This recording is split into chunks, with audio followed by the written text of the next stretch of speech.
Hello दोस्तों, स्वागत है आपका यूट्यूब परिवार में। अपने कर रहे हैं राजस्थान चतुश्रेणी 2025 की तैयारी साथियों। तो अपने इस वीडियो में टोटल करेंगे 30 क्वेश्चन। आपके कितने प्रश्न सही होते हैं अंत में आप कमेंट करके जरूर बताइएगा।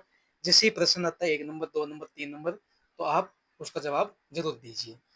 तो ये है अपने हिंदी का। निम्नलिखित में से विचित्र का पर्यायवाची क्या होगा? विचित्र का पर्यायवाची होता है विलक्षण। विचित्र का पर्यायवाची होता है विलक्षण। Right option C. प्रश्न नंबर 2, कपड़ा का प्राय बताइए। कपड़ा है, इसका प्राय बताना है, वो है वसन। कपड़ा का प्राय है वसन।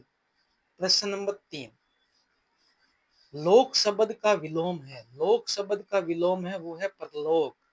लोक, परलोक, डी राइट ऑप्शन। 4 नंबर प्रश्न, आवर्त शब्द का विलोम है। आवर्त का है अनावर्त। क्या होगा? अनावर्त। प्रश्न नंबर 5, कौन सा शब्द ऐहिक शब्द का विलोम है? ऐहिक शब्द का विलोम है, वो है पारलौकिक।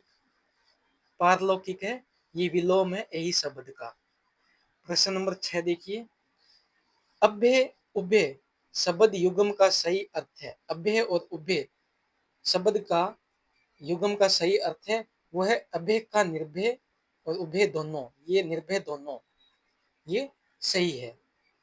प्रश्न नंबर 7, किस क्रमांक में अम्बुज अम्बुद शब्द युग्म का सही अर्थ भेद है? वो है कमल, बादल, ए राइट ऑप्शन।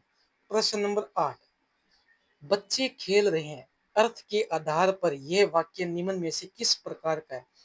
बच्चे खेल रहे हैं, ये विधान वाक्य है। कौन सा है? विधान वाक्य। प्रश्न नंबर 9, माँ का लड़का कहाँ गया? उद्देश्य का विस्तार भेद लिखिए।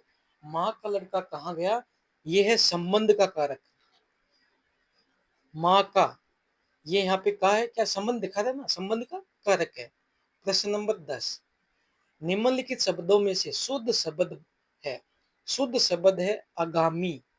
आगामी, ये शुद्ध शब्द है। अजमाइश गलत है। अंताक्षरी भी, आशीर्वाद ऐसे भी नहीं लिखा जाता, ये गलत है। प्रश्न नंबर 11,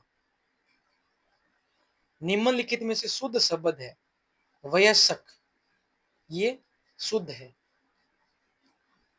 प्रश्न नंबर 12 देखिए, निम्नलिखित प्रश्न में 4 विकल्पों में से उस सही विकल्प का चयन करें जो शुद्ध वाक्य का सबसे अच्छा विकल्प है। एक कविताओं की पुस्तक मुझे दीजिए, नहीं। एक कविता की मुझे पुस्तक मुझे दे दो, नहीं, ये भी नहीं। कविताओं की पुस्तक मुझे दे दीजिए, ये सही है। कविताएं की पुस्तक मुझे दे दो, नहीं, ये भी नहीं है। इसका सी राइट ऑप्शन हो जाएगा।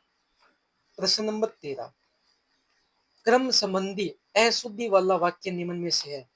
सीमा की सुंदर साड़ी है, ये अशुद्धि है। सीमा की सुंदर साड़ी है, ये गलत हो गया अपना।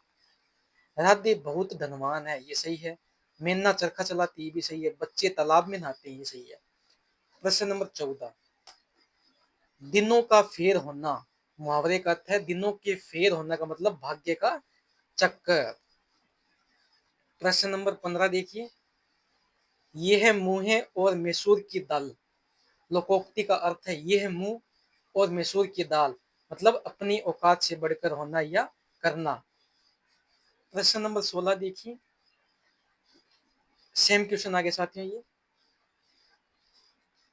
सूरज पर थूकना, सूरज पर थूकना मुहावरे का सही अर्थ है मतलब निर्दोष पर कलंक लगाकर बदनाम करना, ये सूरज पर थूकना हो जाता है।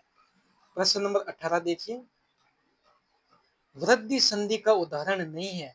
अभ्यागत ये वृद्धि संधि का उदाहरण नहीं है, ये इसका ए राइट ऑप्शन हो जाएगा।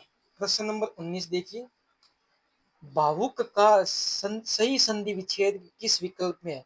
भावुक का होता है भो प्लस उक, ये होता है भावुक, सी राइट ऑप्शन। प्रश्न नंबर 20 देखिए, निम्नलिखित में से अयादी संधि का उदाहरण है। अयादी संधि का उदाहरण है, वो है गायन, बी राइट ऑप्शन गायन। प्रश्न नंबर 21, निम्नलिखित में से अव्ययी भाव समास का उदाहरण है? तो इसका उदाहरण है रोजगार उन्मुख, रोजगार को उन्मुख। प्रश्न नंबर 22 देखिए, निम्नलिखित में संबंध तत्पुरुष का उदाहरण नहीं है, संबंध तत्पुरुष का उदाहरण नहीं है, वो है मुनि श्रेष्ठ, डी राइट ऑप्शन। प्रश्न नंबर 23, पूरा परिवार त्रिवेणी स्नान के लिए गया, रेखांकित पद में प्रयुक्त समास है, तो उसमें है बहुविग्रही समास, डी राइट ऑप्शन। 24 नंबर प्रश्न, किस शब्द में ये प्रत्यय है? वेद्य, ये प्रत्यय है। प्रश्न नंबर 25 देखिए, निम्न में से किस शब्द में इक प्रत्यय का प्रयोग नहीं हुआ है? सामाजिक, आर्थिक, व्यक्तिगत, तनिक, तनिक में नहीं हुआ। समाज प्लस सामाजिक। निम्न में से बे उपसर्ग का अर्थ है, बे उपसर्ग का अर्थ है बुरा। प्रश्न नंबर 27, निम्न में से पहले का अर्थ किस उपसर्ग का है? पहले का अर्थ है वो है प्रकृति, ए राइट ऑप्शन। प्रश्न नंबर 28, निम्न में से किस विकल्प में एक वाक्यांश के लिए दिया गया एक शब्द सुमेलित नहीं है? वो है संध्या और रात्रि के बीच का समय प्रदोष काल कहलाता है, नहीं ये गलत है।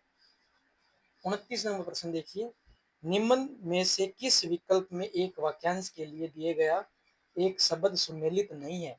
जिसने मृत्यु को जीत लिया वो मृत्युंजय, सही है।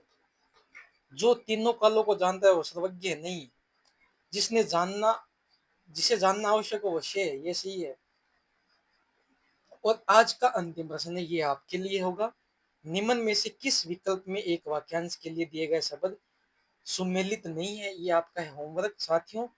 आप कमेंट बहुत कम करते हो साथियों, कमेंट किया करो, ज्यादा से ज्यादा शेयर कीजिए, लाइक कमेंट सब्सक्राइब कर लीजिए ज्यादा से ज्यादा। मिलते हैं अपने अगली वीडियो में।